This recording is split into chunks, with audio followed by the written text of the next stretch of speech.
Yes. Hello, beautiful people. This is Natalia and Cecile. Hi. We are on episode 3 of the Lovetarian Way podcast, and we are waiting for our guests to make her appearance. Whether it is some sort of electromagnetic disturbance or whatever, she's not yet here with us. We chilled. Jill, come to us. I will do a little introduction. I'll say a few words about what it is that we are doing here with the podcast.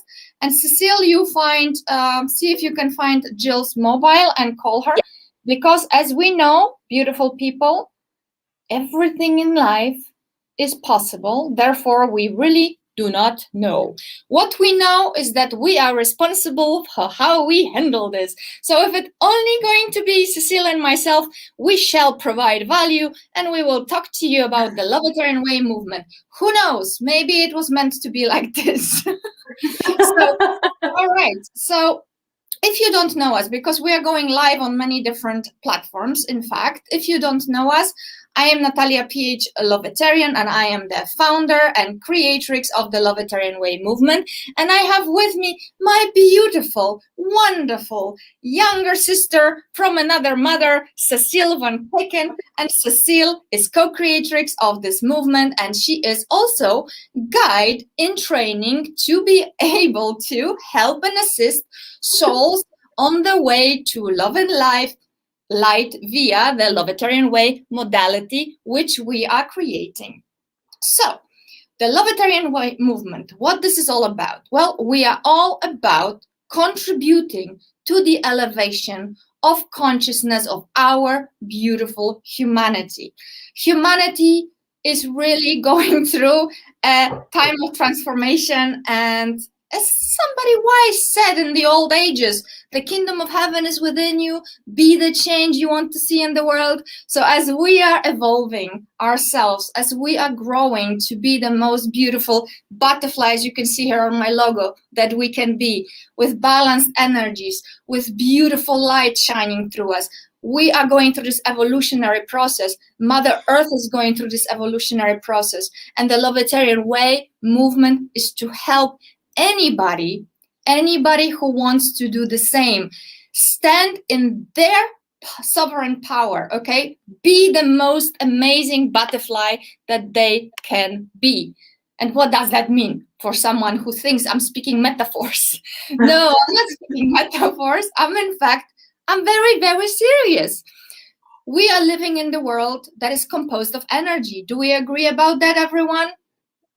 If you want to make a comment, if you are watching us on Facebook, you can actually give permission to StreamYard to show your name, and then you can ask a question. We will see them. We might not address you by your name, but we will definitely respond.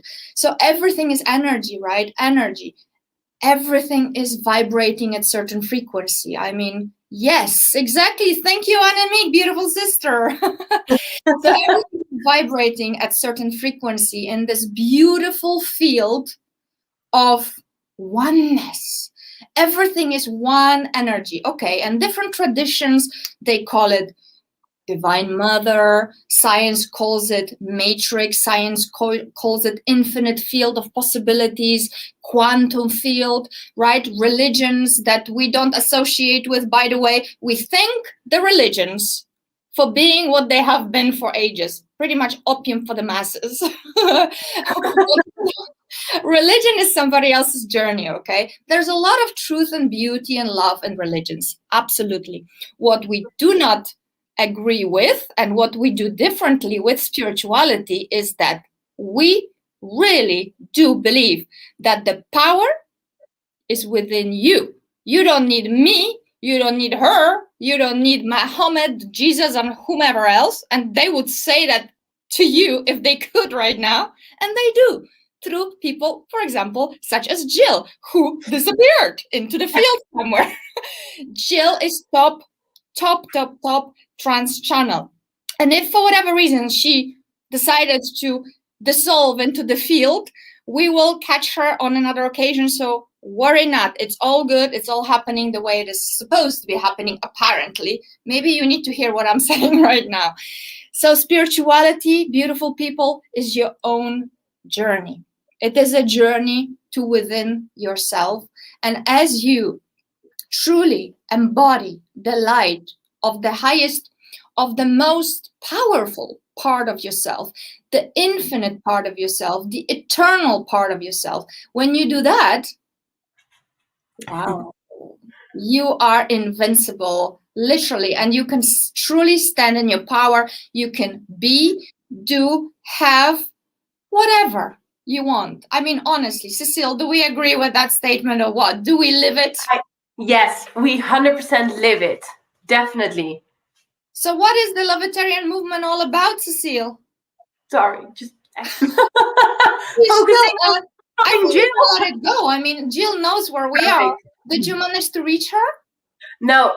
Okay, so we must accept the fact that something might have happened that is outside of our control. So we're taking control of this whole shebang, and we're going to be talking to you about the Lovetarian Way movement, and Jill is going to join us as soon as she can, and or we will schedule a new broadcast. That's just how it is, and that's what we encourage everybody to do, by the way, Cecile, right, is whenever there is a challenge in your life, you need to understand that all that you can control, and that's working with the Lovetarian Way, we have those pillars that we work with.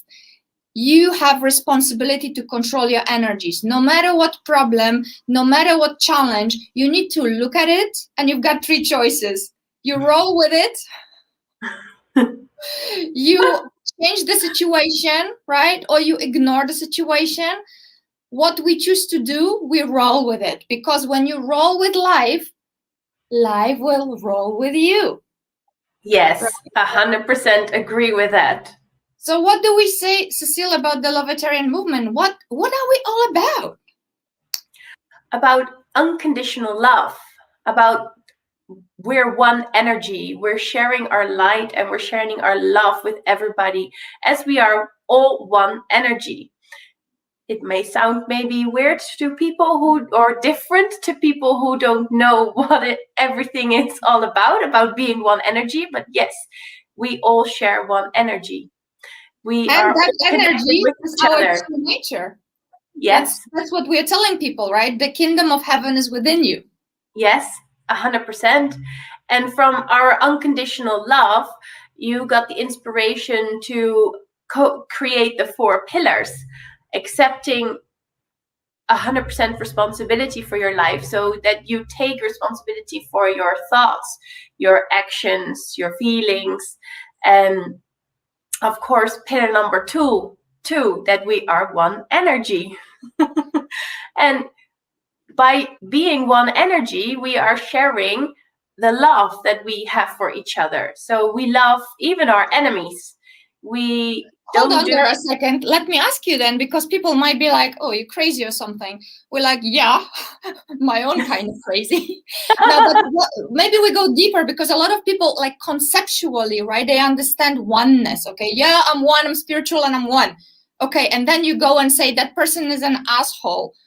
Okay, great. Thank you for that feedback. However, if we are one energy, right, within the field of this quantum field, within the field of the mother creatrix universe consciousness, if we are one energy, and yes, she is her own body, I'm my own body, Annemiek is her own body, Jill is her own body, and things happen in those bodies, right?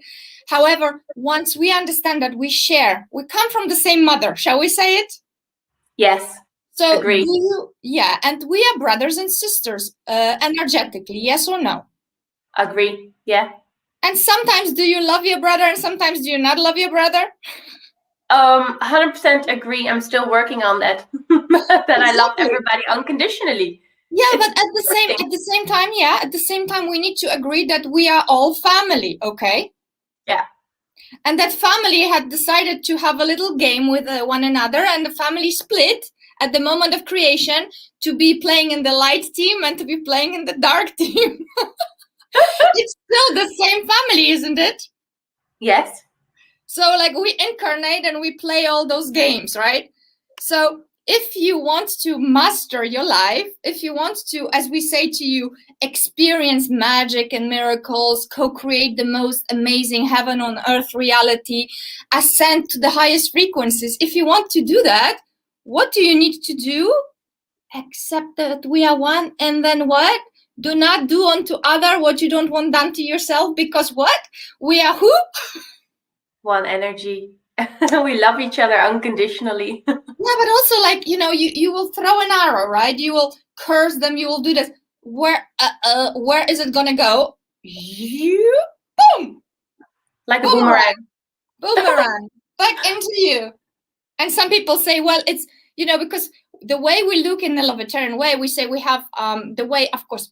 Here's the thing, for those who don't know, there were insights that I had received last year, right? In a deep trance, I received the word, the Lovetarian Way, and I saw the whole shebang, the way it was shown to me. And everybody who is awakening, they will see their own version of it. For me, it was just so obvious. And then out of this, the consciousness of the pillars got downloaded, the consciousness of all the tools we are working with, exercises, and so on. And it's as clear as day.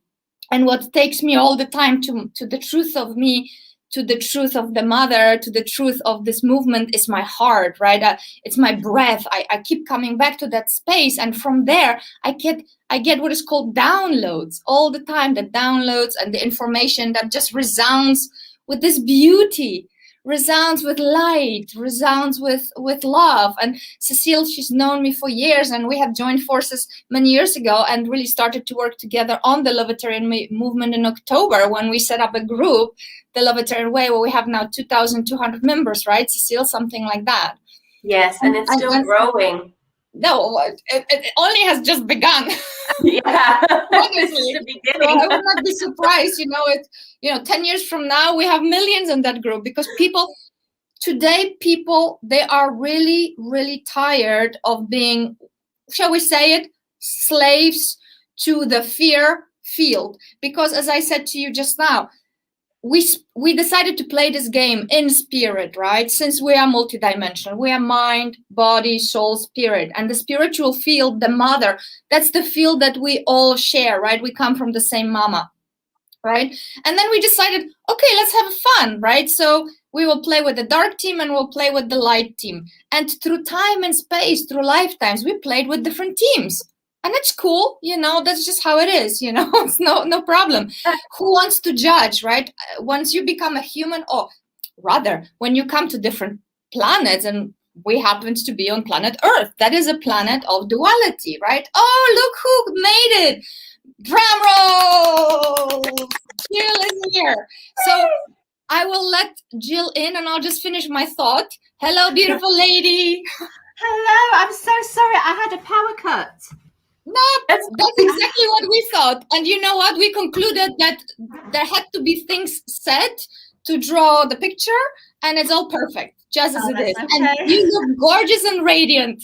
Yes. I don't feel it. I was panicking. I thought I couldn't do anything. And my phone was dead as well. So it's like, please. So she said she was panicking. I think Jill joined us in one of our workshops. We breathed through it. We do. I just said, come on. You've got to continue it. And then it all went ping. I thought, thank you. Yeah. No, we're super happy. I'll just finish this because I'm in the middle of a thought, right? Sorry. Basically, no.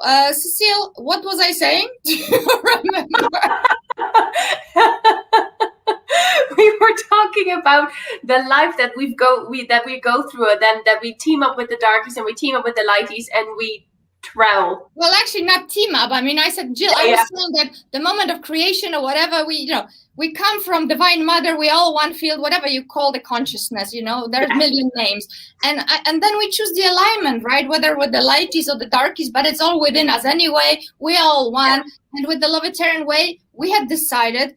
We have chosen in this beautiful lifetime to align and to really embrace the brightest light within us, and the higher self really just like shine with the brightest light possible, and then create this movement. And that's what we want to do, elevate the consciousness of humanity as a part of this huge team of light workers that is already doing it. So it's just our small contribution into this consciousness. So we want to help or assist rather, because nobody needs our help. Nobody needs to be saved. I mean, people are very, very capable of doing it themselves. Elevate their consciousness or destroy themselves completely. It is all in our power. That's what we really believe. But people like us and yourself, we are here to guide them, advise them, whatever you want to say. But we can't do it for them, can we, Jill? No, we can't. We can ask for support. Whether we get it or not is a different matter. That's exactly so. I've always found that we're never given anything we can't handle. And it's the illusion when we're in a physical body in a 3D world that we are limited. And I think part of the puzzle or the conundrum of life is learning to realize that you're well equipped and empowered enough to do the right thing, to make the right choices. And like everything, not everything always works out as we would expect it to.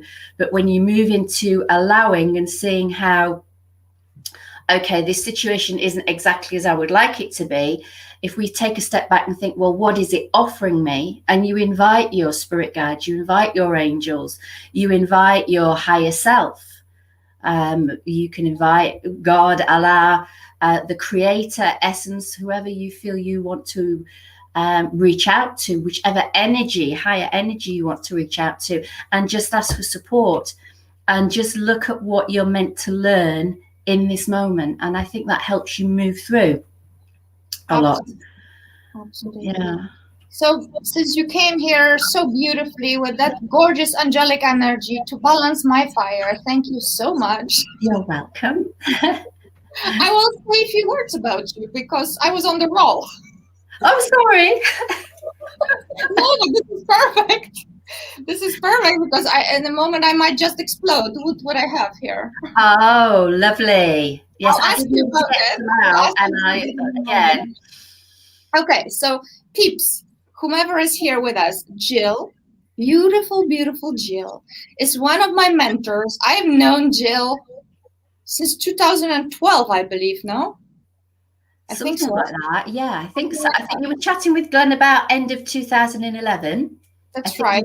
It was a couple of times, but I think it was, it must have been the January, I think, of 2012.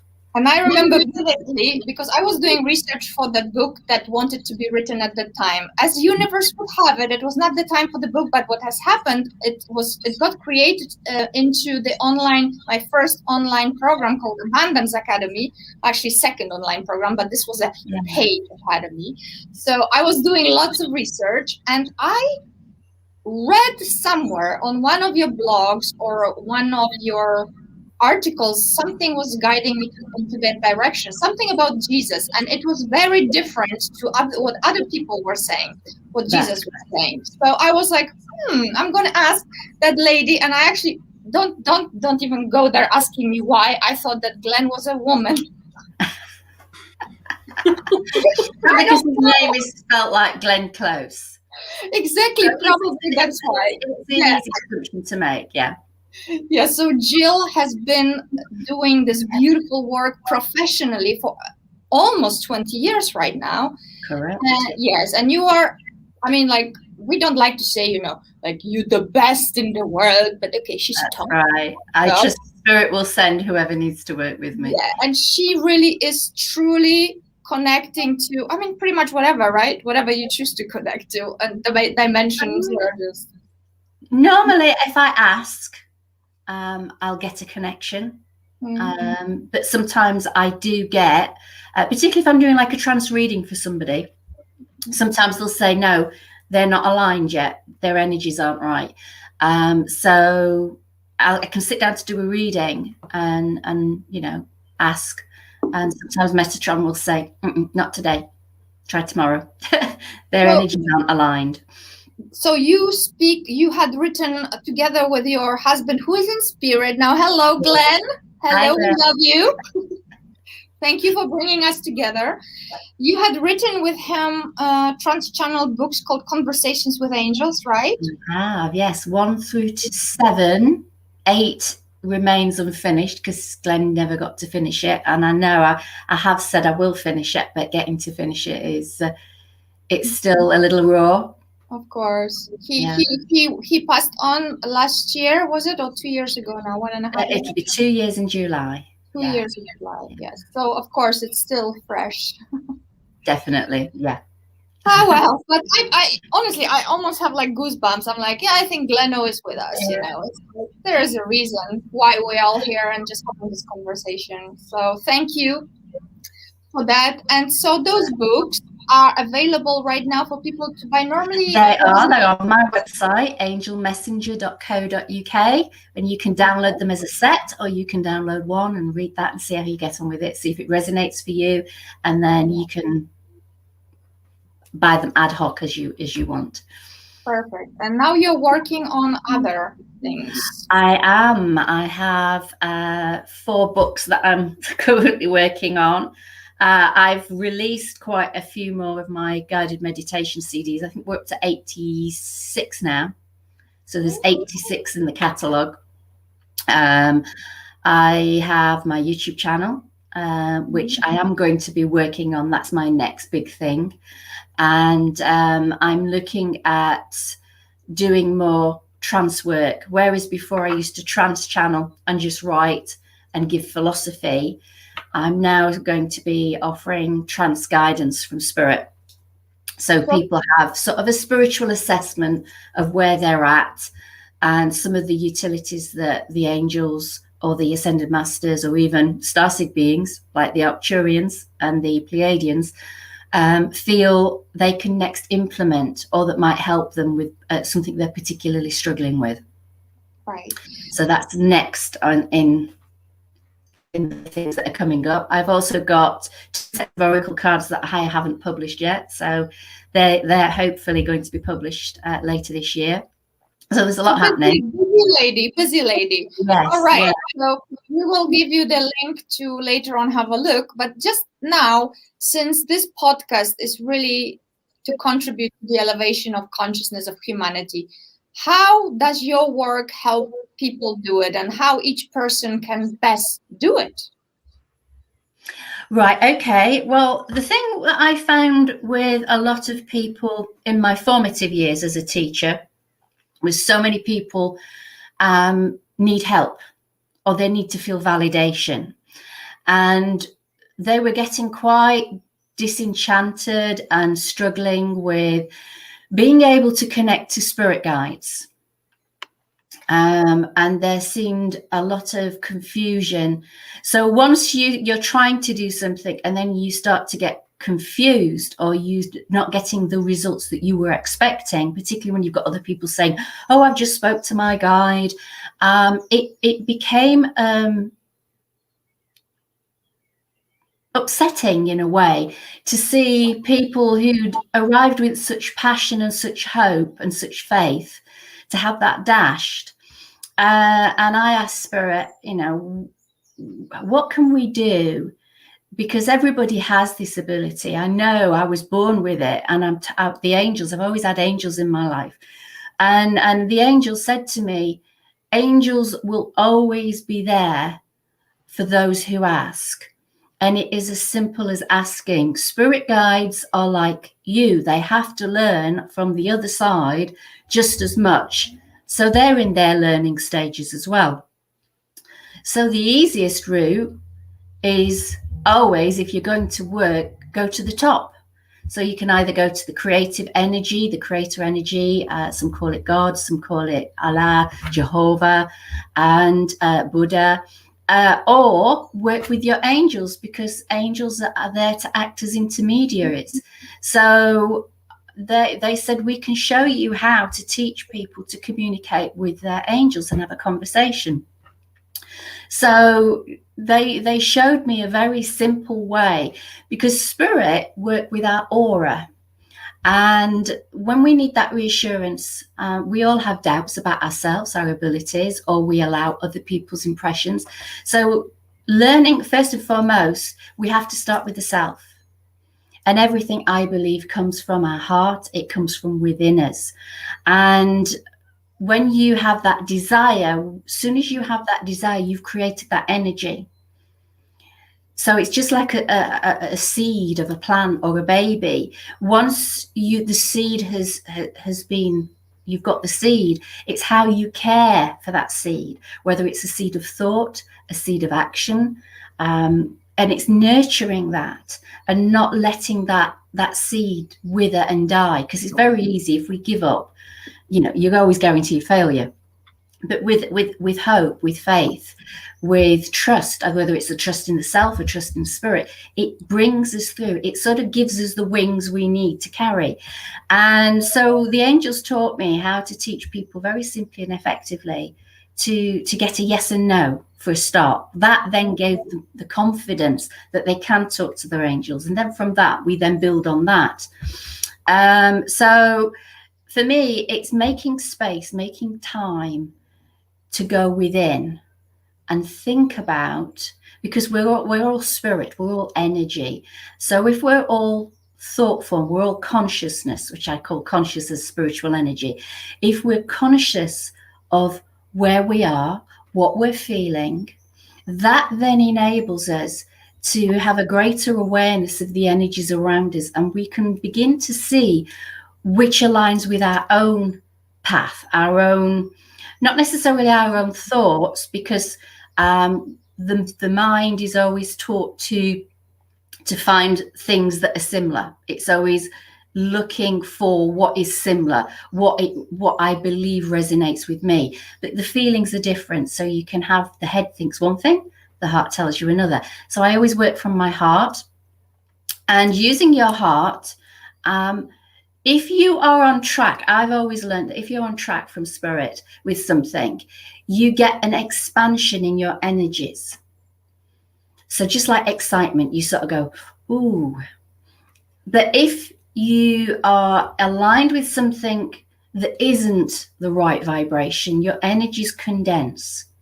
So a good example I normally give to my students is when we're walking down the street, you can see somebody and straight away you say, I don't know what it is, but I don't like that person. And this is really true for me, because my first marriage, I met somebody, I'd gone on with my friend. I thought we were just going out together, but she turned up with these two guys and she said, oh, he's for you. And I didn't like that. And the energy straight away fell off, and she pushed and pushed. Get to know him, he's really nice. Let me tell you, he wasn't nice at all. But I allowed her thoughts, her impressions, and her energy to disempower me. And my gut all the time was saying it wasn't right. So it's strange how the world teaches us that what everybody else says is right, what everybody else thinks is right. And I'm really now an ambassador of, it's my business. It's my business what I do. It's your business what you do. And allowing that respect for people to have their business, as long as their business doesn't threaten my family or threaten my way of life, I'm fine. So it's learning to use your heart, as an inner sort of compass, a soul compass. So I don't know if that answered your question, because once I get going, a tangent. But to me, learning to listen to the spirit within us is your key to your abundance. It's your key to your empowerment.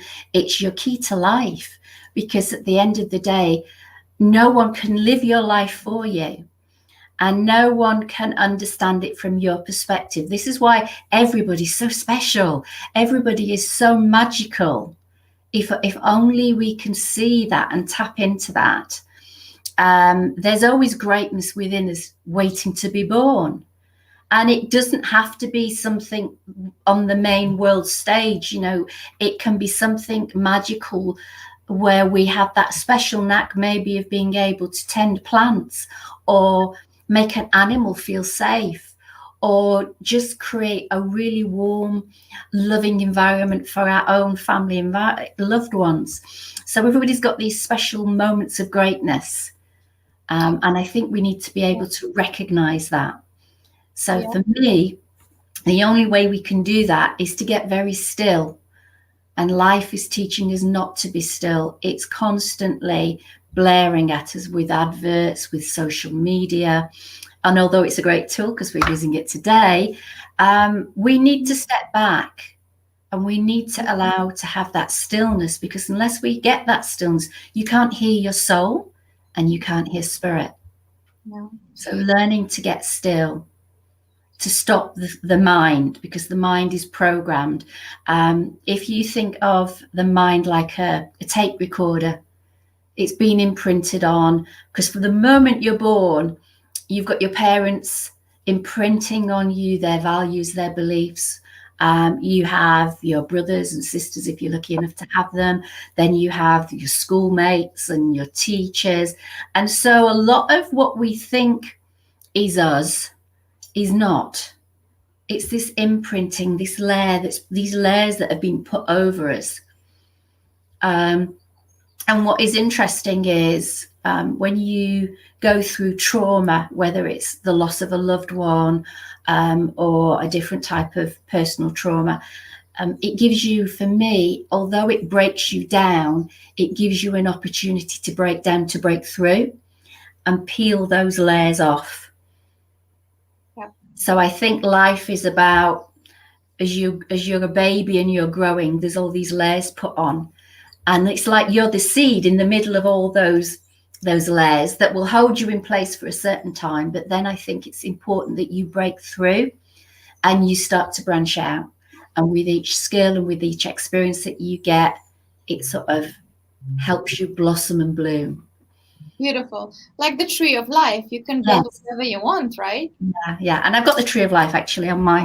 Me too, on my logo there. Yeah. So Jill, I'm going to touch on something that is not very popular yet. It is very important in this time when we are supposed to. Nothing is supposed to, okay?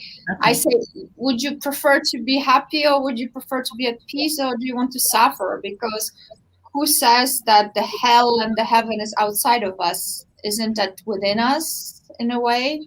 It is only within us. That's my belief. I would want to be at peace, because peace gives birth to joy. Peace gives birth to love. It gives birth to wellness, abundance.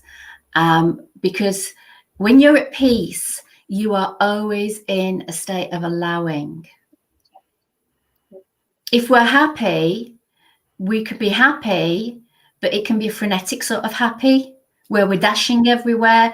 I've spent the last 2 years since Glenn died learning to stop thinking and to feel, and to learn to be at peace with what is.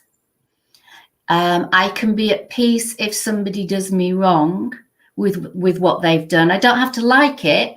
It isn't saying, okay, they can do it again. It's just accepting that people tend to do things that they feel are right for them, and perhaps don't necessarily have the awareness of how their actions or what they've said will impact upon others.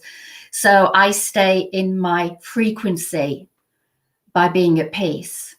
And in being at peace, everything else sort of just falls away. And spirit, I always trust spirit, God guides me to where I need to be. And the spirit will always bring into my life the people I need to meet. So it's taken away the desire or the need to push.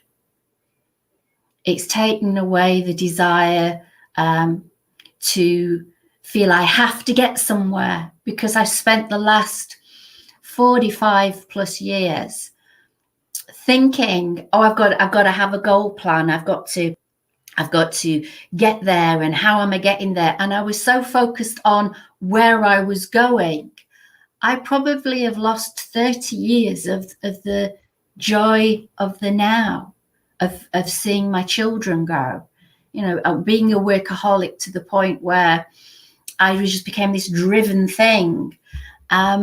And so I'm really grateful for this time now to just be at peace and see what arrives. So each day it's like a magic box, because each day it's like, oh, what's going to turn up today?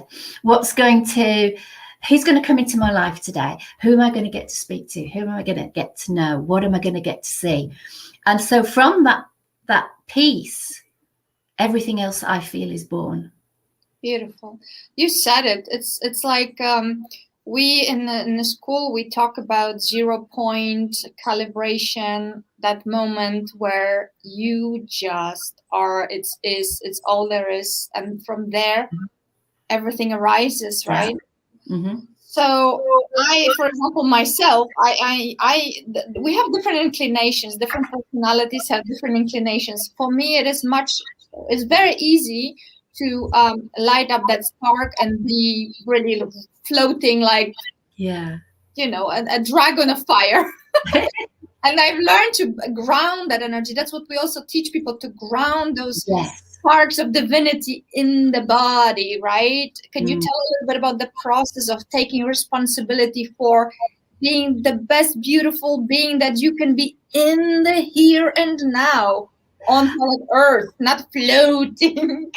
For me, I always try to keep it real. Like I said, I think the more I use it deal with what is it I need to do right now, and to get that understanding of what I need to do, it's what am I feeling. So if, for example, like this morning, I started to feel the panic, no electric, I thought, and the thing is, stop. So I sort of do a NASA. I do 5, 4, 3, 2, 1, and at that I've stopped that thought process of getting in, because the mind is so clever.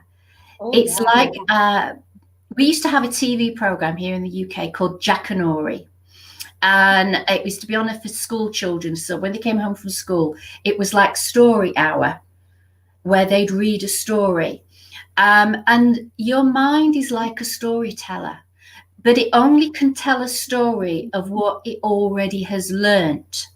So it weaves little bits from the subconscious, and if our awareness latches on to what's being said, we follow the story, we get hooked in, we get drawn into that fear, we get drawn into that negativity.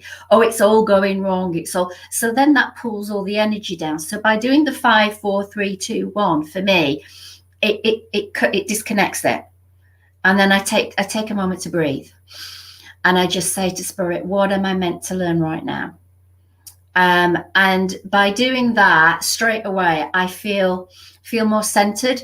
The breath is so important, and just being still is just to stop the thought process, breathe, and then think, okay, what can I do?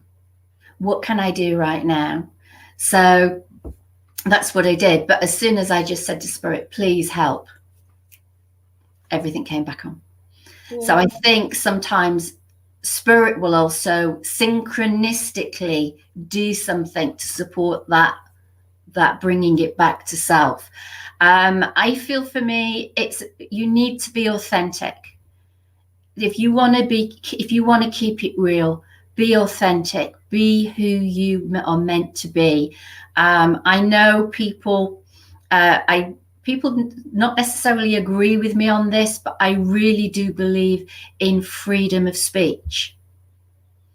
And my issue at the moment is, because we've got so many rules and regulations about what can be said, what can't be said, we're creating this fake world where instead of somebody being able to say what they actually really feel and think, because that's coming from their frame of reference, it's being censored. So we have this where one person is saying something to you, but they're actually not really telling you the truth, because it might not be politically correct, but then they're going away thinking, but I really didn't mean that. So to me, it's about being authentic. I will always say what I feel. And I will always say, I'm not saying this to cause upset. I'm not to create an argument, but for me, I feel this. And I feel that it's so important that we acknowledge what we're feeling, because what we're feeling is our vibration. For example, when it comes to manifesting, we all think, oh, at the time we're asking, it's like, oh, I really would like this. I really would like, let's say, a brand new Mercedes car. All right, if that's your thing. When we're thinking, I would really like, the energies are elevated. So you've created that seed at this level. And then what happens is we drop away from that vibration with those thoughts, because something distracts us. And then we start to think, well, why didn't I get my Mercedes? Well, your Mercedes is there, but your vibration isn't a vibrational match. So being at peace with yourself, keeping it grounded, but brings us the joy, brings us the happiness, brings us the peace. So bit by bit, our energies are ascending and ascending, so that everything that we've ordered can start coming in. It's a little bit like a bridge. You've got your truckloads, your Arctic lorries, all laden with stuff, but your bridge needs hiring a little bit so that they can then get onto this side of the island. So you have to be always aware of what you're feeling. And if you're feeling that, then for me, it's step back. And you don't necessarily have to completely walk away, because I think sometimes if you walk away, you're not allowing yourself to learn something that's important there. But certainly use that energy to have an awareness. Just sit and wait and see how the energy develops around you. And you start to pick things up. And the more that awareness happens, the more you can be aware of whether or not what you're feeling or what you're thinking is the same. And if your thought's telling you one thing and you're feeling, I would always say, always go with your vibration. It's like a lot of wise men throughout history said that may your thoughts, your feelings, your actions all be aligned. You want one thing, yet you are speaking something else. You're really manifesting another behavior, yet you want that and you do that. How is that a match? Well, for me, I think once you feel the vibration and you feel that expansion, that is like the green light to take action. Yeah. It's not, for me, I've always found it's not just a case of wishing for things. All right. I mean, if you could go into your garden, you could sit and you can chant Hare Krishna, there are no weeds, there are no weeds, there are no weeds. But I can guarantee you open your eyes, you're still going to get weeds. So it's about keeping it real, like you say. It's once you feel that expansion, that for me is the cue from the universe, from your spirit guides, your angels, your loved ones. Yes, go for it. So when you get that expansion, that's the time that you take action. That's the time you do something to accelerate, because you need the emotion, but then you need the motion to accelerate it. Yeah. So you know, even if you think, well, I don't know what to do, go for a brisk walk and keep focusing on, I'm so looking forward to having this. I never say when, because that sort of leaves it out in the universe that you're not quite sure when you want to call it in. So I normally say, I'm so looking forward to having this. I'm so looking forward to achieving this. And that way then there's no time limit, and it will accelerate a lot faster for me. But also as well, I always say to the angels, one of the greatest things that you can do is always ask your angels for a most beneficial outcome. Yeah. So if I want a particular CD to sell well, I would get my CD and it'd say, angels, I ask for a most beneficial outcome in sales exceeding my previous sales record. So be it. Thank you. I don't tell them how I want it to be done, because the more you start to think how you want things to be, you're putting restrictions and you're restricting that energy. It's constricting it, it's tightening it, and it's very similar in a grounded way, if you think of it in a practical way, is to all the rules and regulations that we have put on us by people. Oh, you can't do that. Don't say this, don't do that. It restricts us. It restricts our energies. And energy, in order to grow and accelerate, has to be free. Keep talking. I get just a double voice there, but ignore. So I've lost my train of thought now. So for me, when we're manifesting, when we're wanting to grow, ask your angels always for a most beneficial outcome in whatever it is, whether it's finding your soulmate, whether it's attracting the right people. Because I used to talk a long time ago about family pathology. Okay. Pathology is the study of disease, and family. They always say you can choose your friends, but you can't choose your family. But I always say to people, if you were to draw a circle and you were to put everybody else that you knew around on the outside, your life's like your business, and you're the chief executive officer of that business. So which people would you bring into your business that support your business and help your business grow? Because you get family and friends who can be really, they do love you. But for example, you say, I'm thinking of starting a business, and then you'll get, oh, you don't want to be doing that. You know, it's tough out there. And so people are either driving you down, or they're keeping you by control at a particular level, or they're trying to lift you up. Right. Right. So for me, I always say you look at the family and friends, because if you want to be successful, if you want to just be able to be who you are without feeling judged or restricted, then you need to make sure that you've got people around you that A, inspire you, B, support you, and will be there through the thick and thin.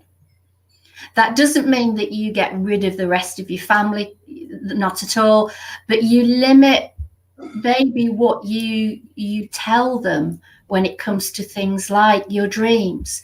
Chat about how they are. Make, when you see those, let's say you've got a mum that particularly puts you down all the time, or a father that criticizes you, you can still love them, you can still go and see them, but make it about them. How are you feeling?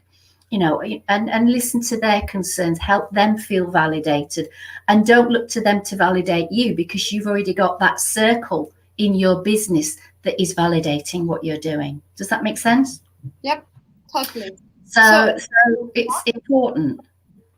So in essence, I mean, from everything that you said, it always comes back to our inner compass, right? How we're going to, so, okay, but you are a Trance-Channel. So how could spirit really help us without, shall I just say it, deceiving us? Or who is deceiving us? Is it spirit deceiving us, or is it us deceiving ourselves? I'm playing with words here on purpose. Okay, so give me an example.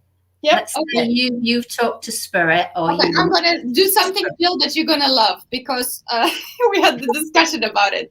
Jill, so I made a decision few months ago not to have wine, because I had a belief system that when I'm doing this highly elevated spiritual leadership and that wine shall, well, put me in a state that is not so beneficial and poison my body and whatnot, right? That was the belief system.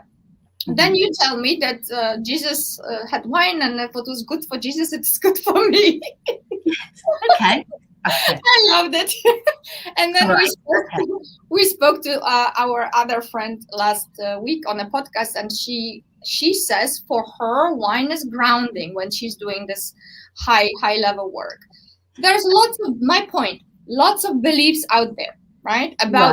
About substances, and by all means, this is not all go grab cocaine. No, we're not. No. We're not encouraging them. So can you maybe take it from here? Okay, I have a Facebook group called Eat Smart, and the approach from what I learned through the angels, Glenn was diagnosed with cancer back in 2011, and straight away Archangel Raphael stepped in and supported us with what feeds the body and what doesn't. So you have to look at your food. We're energy. So are we eating live energy or are we eating dead energy? So I'm sorry if you eat meat, but it's a dead body. It doesn't matter. You can call it a sheep, a pig, a cow. It's already decomposing matter. So when you ingest that, it slows your body down. It slows your energy, because all your energy has to go to trying to filter through and get rid of that. And I'm not suggesting here that everybody has to be vegan or vegetarian. Like I say, it's your business what you eat. I'm just talking about what I've learned. And so we went through the process. Our body is an organic biosphere, if you want to call it, that enables spirit to condense into form to experience life in the third dimension, and to be able to experience things as touch, smell, taste, and see and hear. Now we do that in spirit form, but it's completely different. It's all done by the energetic responses that we pick up. So a form of telepathy, effectively. So when you are going out and you're enjoying yourself, then everything has to be balanced. It's a really finite composition that the body is made of, just like a plant structure is. So too much nitrogen is bad for a plant, but not enough nitrogen is bad for a plant. So it's getting that balance right. And through the diet that we were shown, which is raw food, vegetarian, nuts, some pulses, plant substitutions instead of dairy and meat. We cut out sugar completely. That then staved off the cancer for Glenn. It stopped. The tumor started to shrink, and it got to a point where it was there, but it wasn't doing anything. And there's a great book called The China Study, by a doctor who didn't believe in all this sort of thing, but he got discovered to have a brain tumor by accident because he was helping a friend mend an X-ray machine, and they operated, cut it out. And now, as soon as you have something cut out of your body, you affect the balance. Now, I'm not saying surgery is bad, but it does affect the flow of the energy. So he then went about his business, but he came back. So he was effectively said, there's nothing we can do, go home. So he spent the last part of the time he was going to have visiting places where cancer didn't exist. And he found that you could turn cancer on and off with food. So I will get to your wine in a minute. So that's how we got into this. So then, as you know, I love my wine, but I limit my wine. I have 1 or 2 glasses at the most in an evening. But I find for me, Jesus drank wine as a moment to relax, to chill. Wine actually is good. Red wine is the best because it has resveratrol in it, which staves off heart attacks. It helps defuzz the veins in the heart. I'm not the aorta. I'm not a doctor. So wine has been proven if you eat it with a meal. Also as well, Jesus drank it when he ate food. And the grape juice in the wine helps us metabolize food faster. Because the longer it sits in the gut, the more you start to reserve it to put weight on. So for me, I have a glass of wine with my meal, and then I have one after, and then after that I normally drink either Tulsi tea, which is a holy tea, a basil tea, or I have water. So I think it's about the balance. Some people can tolerate wine, some people can't. Again, listen to your body, because I do believe our body talks to us again when we eat something. So for example, if you have something, which is not a very nice subject, I know, but if you eat something and it gives you gas, it's not your body's saying no. So yes, Natalia, you can have your wine. I'm waiting for you to come to join me. I have a beautiful bottle for us. So right, I shall be over as soon as I can. But I want to take it deeper. You talked about Dr. Campbell. I am actually certified as a plant-based nutritional with with E. Cornell and Dr. Campbell from China Study. And here's the thing that I really want to go deep into, because Spirit tells us that there are different, shall we say, body types. There are different people created from different star seeds and so on. And even though, so we need to break it down a little bit, because you've got the human aspect of it, and you have then the more divine aspect of things. So let's say there are civilizations, for example, Eskimo or Maasai tribes, and they only eat meat and they function. When you would do post-mortem on those bodies, it's a disaster, okay? It's a disaster. Bodies are broken, arteries are all blocked with plague, and it's nevertheless, okay, those are the circumstances these people live in, right? So what has happened with the Western diet is also not just meat itself, it's also processed food and trans fat. It's the whole industry that took away from actual real food, fresh enzymes. It's the old families, breeding techniques, cultivating the soil, right? So you have that. So we also had moved away completely from how it used to be many years ago. We have the pesticides, we have our herbicides. If you look at, sorry to interrupt, but if you go back, staying on the meat, years ago, the grass that the cattle ate had not been chemically treated. The cows had not been injected with steroids and chemicals. So if you're going to go back to ancient times, it was probably quite a pure, and plus as well, they would have gone out and caught and killed it and ate it there. Because if you go back to tribal roots, everything was taken, they only took what was needed.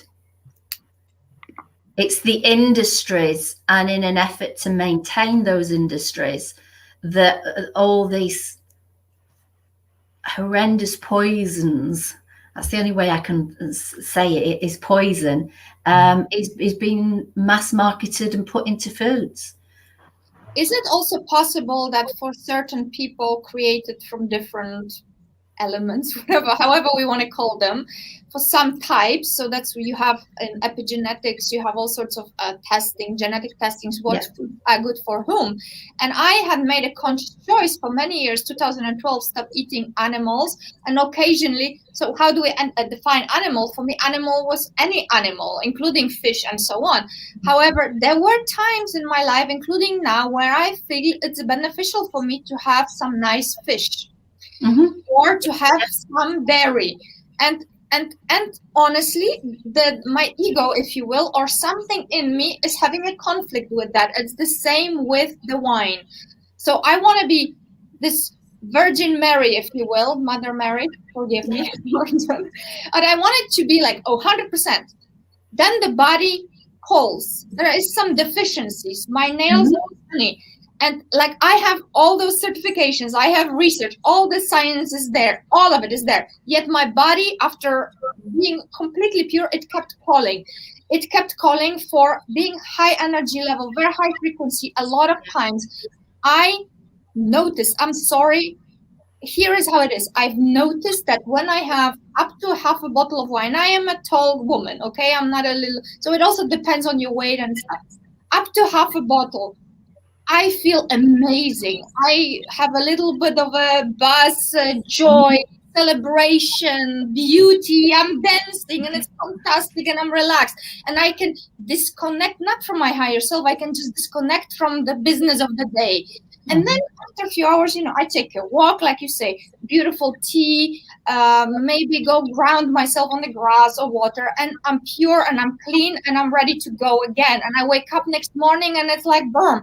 The only trouble I notice is my, shall we call it, little guilt, because I wanted to be this 100% pure. I wanted to be this 100% pure person that eats plants only. But okay, but we all need balance. So we all need to have that little bit of naughtiness. And I think it's about giving ourselves permission. I mean, you can be pure when you get to spirit. Yeah. If anybody, you know, there's no one. If we were whiter than white, we wouldn't be here. There's no need to be here. So I feel it's perhaps the ideology that you want to achieve, but in a grounded way. You have to have the balance. Embrace all that comes with being human. Embrace the dark side. Go there, explore it, because it's the only way that you can really learn then more about exactly who you are. And funny enough, I was watching the latest episode last night of Lucifer with my son, as he likes Lucifer. And the gentleman who's playing God said to one of the girls, the most purest of light dwells in the darkest of souls. So I would just go easy on yourself, Natalia, and just say, Jill says it's okay, so I'm all right. But you know, with regards to one thing I wanted to say, sorry, that I just remembered, because I kept holding it back. With star seeds, right, there seems to be in the spiritual world this there's star seeds and then there's humans, and we're all star seeds. We all live in space. But if you are a star seed and you are incarnating into Earth at this time, then you tend to be, for some, very, very hypersensitive. So the more aware you are of your hypersensitivities, the more aware you are of what foods resonate with you. So I would never say to somebody, you should never eat meat, you should never drink wine. I feel the key is, it's your business what you eat. But if you want to be healthy and you want to try not to have the degenerative diseases that humanity seems to suffer from, is most of the time eat and make good choices. You know, ditch the bread. Instead of having a burger, you know, a plant burger or a burger with bread, wrap it in lettuce leaves. Chop your burger up and do like a Chinese burger lettuce wrap. Somebody says, what's wrong with bread?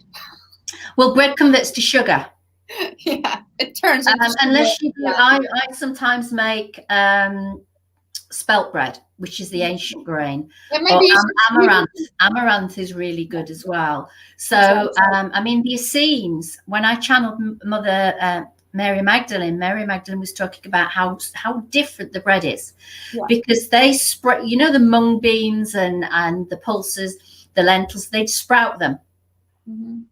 And then they would, when they started to sprout and they were soft, they would pack them into muslin and wrap them so that they were so tight that the sprouts, as the moisture was evaporated, they would create a bread. So that was what they ate. It was sprouted bread. It had a little bit of maize in it. It had a little bit of wheat ground into it to add to pack it in, but it's not the bread that we know of.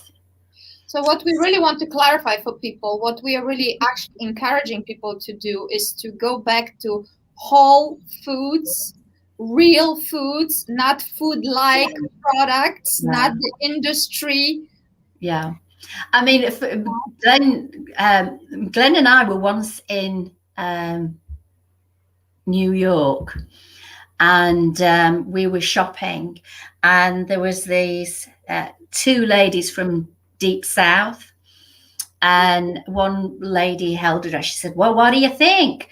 And she said, "Well, you can dress it up, but you'd still look like shit in that." And Glenn said, "You know, that's that." He said, "I've just thought of something." He says, "You know, if you put enough sugar on, you could make it taste nice." And I know that sounds really gross, but that is what the manufacturers are doing. They're putting enough flavorings in and enough sweeteners in. So I would say, Metatron always used to say, smell your fruit and your veg. And if you can smell it, it's got the energy. I mean, because we've done where we smell organic and it hasn't had a lot of aroma, particularly lemons. And then we've gone to normal lemons and they've smelt really, really pungent. So smell your food and try, if you can, to start cutting back on the sources. I mean, if you look at most meats that you eat, they have to be heavily seasoned or smothered in sauces or more fat. People put cheese on it. We've now got where I think chefs are cooking things in Coke, which is like caustic acid, to give it that really sweet, gooey flavor. So to me, you need to, if you have to season something to really make it taste nice, then for me, I would say I should be eating them. All right. I mean, we are coming on to over an hour now, and it's perfect. I know, we could go on for hours, couldn't we? We will have a part 2 to this, and we actually will focus on different things because there's so many things. This conversation, where it went, we could have discussion about spirit, we could have one about the body, and we shall do so. I just want to wrap this up now because there's something that is super important. I think we cannot not say that. Isn't it so, Jill, that, okay, regardless of what we're going to eat, regardless what is going to come into our energy field, isn't it so that we need to, first of all, really allow it for it to do the work on our body? I mean, like, can we not have a process, a spiritual or mental, emotional process that will create a protection for us, like, you know, really from high vibrations, from light, joy, enjoy the food, enjoy everything? Like, if all the crap is available and there's just nothing to nourish yourself, you're in like a food desert. Could we do a process to transmute those energies, or at least neutralize them, turn them into nothing? Could we do something like really focus? Is that possible? If you're focusing your thinking. So for me, I would again breathe, and I just say, be at peace. Just really be at peace with what is, and be aware of how you're feeling in this moment. And if it's not necessarily right for you, and you feel, for example, yesterday, my son and his girlfriend wanted to go to the mall, the shopping centre, the mall. So I went in the afternoon, and I was walking around looking at all the stuff, and I thought, at one time I would have been going from shop to shop. Oh, look at this, oh, look at that. But I just felt that I didn't need anything to sustain me anymore. I was enough to sustain myself because I was so at peace. And so I can now pretty much be in most situations and watch everything unfold, and see the magic happening. So for me, Natalia, I think really the key is being at peace with who you are, where you are. You've nothing to prove. You are enough. You don't need anyone to validate you. Your life is validation enough that it matters, it's important. And by being at peace, I feel that you are much kinder to yourself. You give yourself allowance. You move into allowing yourself to feel what you're feeling. And when you do something, I sometimes think, oh, have I made the right decision? And again, it comes back. We only do what we know at the time. We make the decision based on how we feel at the time. There's no right or wrong. It just is. And now I know how that experience has panned out. I can do better next time. Yeah. So I feel we need to be so much kinder to ourselves. The key for me is be aware of your thoughts. If I spoke to you the way you spoke to you inside your head, would you have me as your friend? Yeah. And if the answer is no, then you need to start speaking words of love to yourself, words of support, because you have to live with you. You are the only person that can't escape you. Yes. You know, we can shut somebody else out. We can turn the phone off. We can go in a room and be on our own, but we cannot escape our soul. Yeah. Our soul will always speak to us, and our soul is pure love vibration. Yes. It's pure potential. It's pure possibilities. So look at your possibilities, not at your problems, because what you focus on, you become.